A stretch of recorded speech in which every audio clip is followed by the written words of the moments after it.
So one of my favorite things, I think, that happened to me was when I was 17, and the Beatles played in my hometown. I grew up in Bournemouth, and in those days they played 2 shows a night for a week, so they're doing 12 shows. And I think they played for 25 minutes, so it was 8 songs, bang, bang, bang, bang, boom, gone. And I think Billy J. Kramer was on the show, and there was probably a conjurer and a comedian and God knows what. And we managed to get backstage. It's a long story, I don't want to tell you. It involved lying that we worked for a guitar company, and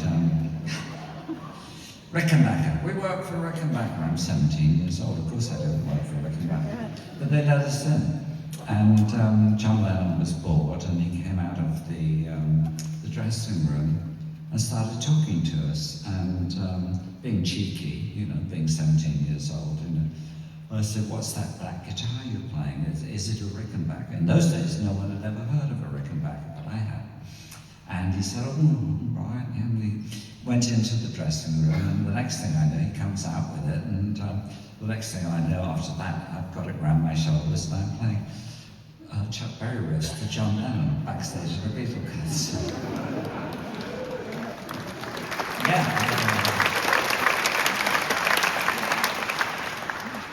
That is the good part of the story.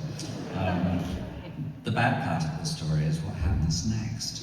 And I managed to actually ruin a Beatle concert. It may be the greatest contribution to popular music I've ever made, but in the wrong direction. I was sitting, I went to the first show on the first night. I'm sitting right in front of George's amplifier. Amplifiers, certainly in those days, are just directional. If you sit in front of the speaker, that's what you hear. You only hear that. And I made a mistake. Lennon asked me what I thought of the show. I said it was absolutely incredible. And then I made a mistake. I added, but couldn't really hear you because all I could hear was George. And the next thing I hear out of his mouth is, "Bloody George!" And then I go home. I don't think anything more about it. And wake up the next day late because I couldn't sleep. I just met the Beatles, and there's a review in the Bournemouth Echo, the local paper, and it said, "First show, absolutely incredible. The Beatles are the greatest band in the world. Absolutely incredible. We loved it." The second paragraph was really short. All it said was, unfortunately, in the second show, John Lennon played so loud we couldn't hear anything else. And I thought, I did that. When I die, it doesn't matter about Year of the Cat or anything else I've ever done in my life, they'll say, "This was the guy who ruined a Beatle concert."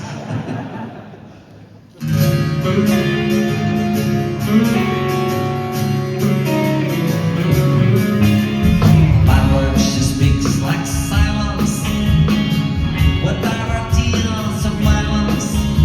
She doesn't have to sing, she's faithful. She's true like ice, like fire. People carry roses, make promises by the hours. My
top multi-instrumentalist. This is Josh.